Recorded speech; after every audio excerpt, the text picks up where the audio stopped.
बिहार की सियासत में किंग बनने उतरे जनसुराज के संस्थापक प्रशांत किशोर यानी कि पीके को बड़ा झटका लगा है। चुनाव से पहले ही पीके की पार्टी जनसुराज के 3 उम्मीदवारों ने मैदान छोड़ दिया है। ऐसे में पीके ने अब फ्रंट फुट पर उतरकर सियासी बैटिंग करनी शुरू कर दी। लेकिन क्या बिहार की चुनावी सीन में दोबारा वापसी कर पाएंगे?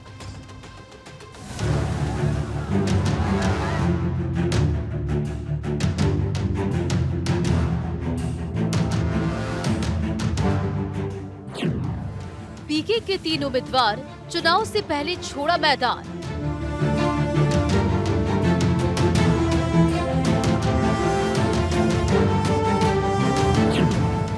बिहार में जनसुराज का फेल होगा गेम प्लान।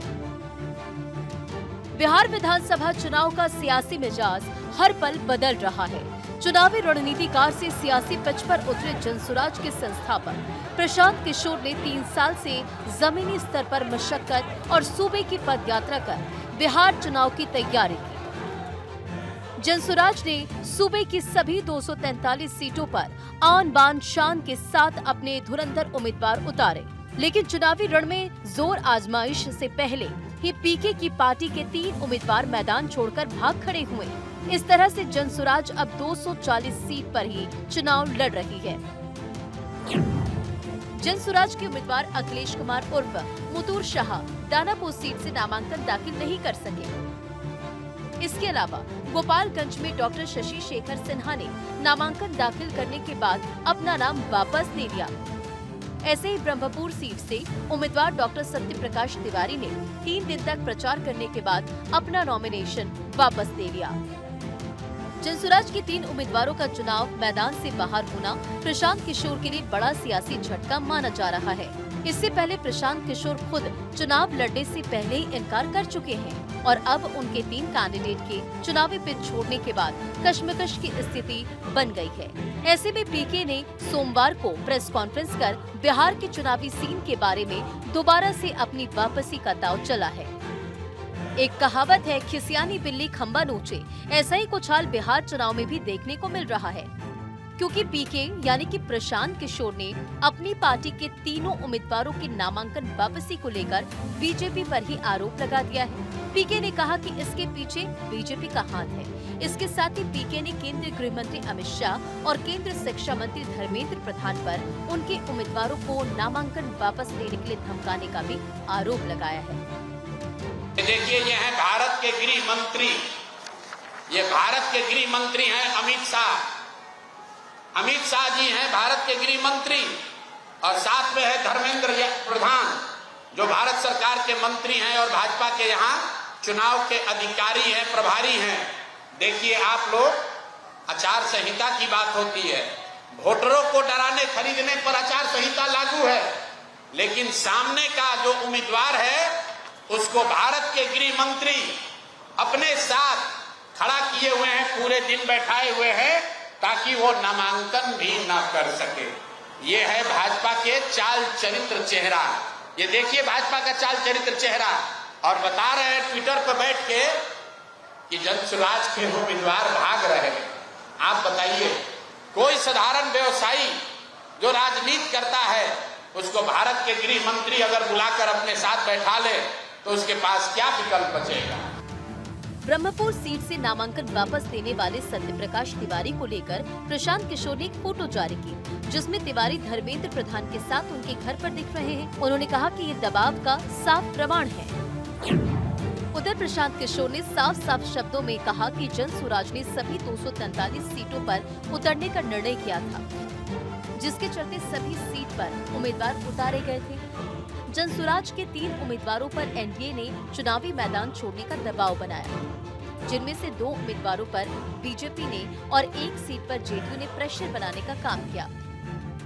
पीके ने कहा कि बीजेपी और जेडीयू ने साम दाम दंड भेद का दांव चलकर जनसुराज के 3 उम्मीदवारों को चुनावी मैदान से बाहर कर दिया। ये जनसुराज को कमजोर करने की साजिश है, लेकिन अभी भी 240 सीट पर जनसुराज के उम्मीदवार मैदान में हैं। पीके ने कहा कि वह खुद चुनाव नहीं लड़ेगी, लेकिन पार्टी के लिए संगठनात्मक कार्य और प्रचार की कमान संभालेगी।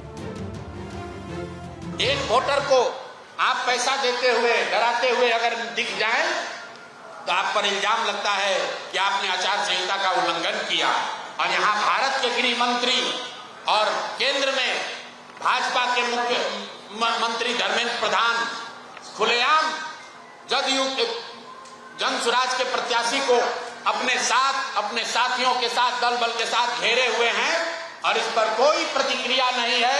चुनाव आयोग को अभी आपको ये जारी करने के बाद आधिकारिक तौर पर हम लोग चुनाव आयोग को हम लोग निवेदन करने जा रहे हैं कि देखिए कि हम जन स्वराज के प्रत्याशियों के साथ क्या हो रहा है। ये जन स्वराज के प्रत्याशी के साथ नहीं हो रहा, ये वो डर है, वो राजनीतिक बंधुआ मजदूरी जो खत्म करने का रास्ता जन स्वराज ने बनाया है, उससे छटपटाहट जो पैदा हुई है, उसी का नतीजा है।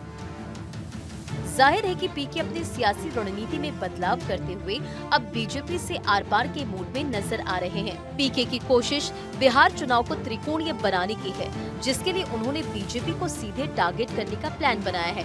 इसी मद्देनजर पीके बीजेपी के सम्राट चौधरी से लेकर दिलीप जायसवाल और मंगल पांडे जैसे नेता पर सीधे हमला बोल रहे हैं, ताकि लालू परिवार के विरोधियों के वोटों को जनसुराज की ओर खींच सके। जब तक कोई भी गठबंधन कटुता और कपट के कबाड़ खाने में कैद होगा, तब तक इस तरह की डायनेस्टी के डपोर शंखों की डींगबाजी आपको दिखाई पड़ेगी। और खुद ही अपने साथियों और अपने जो गठबंधन के साथी हैं उनके साथ जो है वो आप कटुता और कपट करते हुए दिखाई पड़ेंगे। उसी का नतीजा आपको चौतरफा दिखाई पड़ रहा है। मैदान में जाने से पहले ही जो है वो चारों खाने चित होते जा रहे हैं। बड़े बड़े ऐलान कर रहे थे, बड़े बड़े सपने देख रहे थे कि हम जो है वो सत्ता के सिंहासन पर पहुंचेंगे। उससे पहले ही जो है वो कहां पर पहुंच गए वो सबको दिखाई पड़ रहा है। फ्रंट फुट पर पीके कैसे खेल पाएंगे गेम? पीके जिस तरह से 3 उम्मीदवारों के चुनाव से हटने के बाद फ्रंट फुट पर उतरे हैं, उससे साफ है कि ये जनसुराज को दोबारा से चुनावी सीन में लाने की स्ट्रैटेजी है। देश में कोई भी चुनाव 3 फ्रंट पर आजकल लड़ा जा रहा है, जिसमें पहला मैनेजमेंट, दूसरा पब्लिक एंगर और तीसरा सोशल मीडिया के जरिए। प्रशांत किशोर बिहार चुनाव में पूरी मैनेजमेंट के साथ उतरे हैं, ताकि एनडीए और महागठबंधन का विकल्प बन सके। वह बिहार चुनाव में उन्हीं मुद्दों को उठा रहे हैं जिसके जरिए जनता के मन में अपनी छाप छोड़ सके। इसलिए बार बार उन्हीं मुद्दों को उठा रहे हैं जो बिहार की जनता सुनना और जानना चाहती है। इसके अलावा पीके ये भी बताने से चूक नहीं रहे हैं कि हमने मेहनत करके तीसरा विकल्प पेश कर दिया है और अब अगर उन्हें नहीं चुनते हैं तो 5 साल फिर उन्हें रोना पड़ेगा। बिहार की चुनावी रणभूमि में प्रशांत किशोर सोशल मीडिया के जरिए भी मजबूती से लड़ाई लड़ रहे हैं। जनसुराज का सोशल मीडिया आरजेडी, बीजेपी और जेडीयू जैसे दलों के मुकाबले काफी आक्रामक नजर आ रहा है। पीके सोशल मीडिया के जरिए सियासी नैरेटिव भी सेट करने में जुटे हैं। बिहार के चुनावी रण में पीके अपनी मौजूदगी को मजबूती से बनाए रखने का दांव चल दिया है और अब उनका चुनावी गेम प्लान कितना काम करेगा, ये बिहार चुनाव में साफ हो जाएगा। Bureau report, Bharat 24।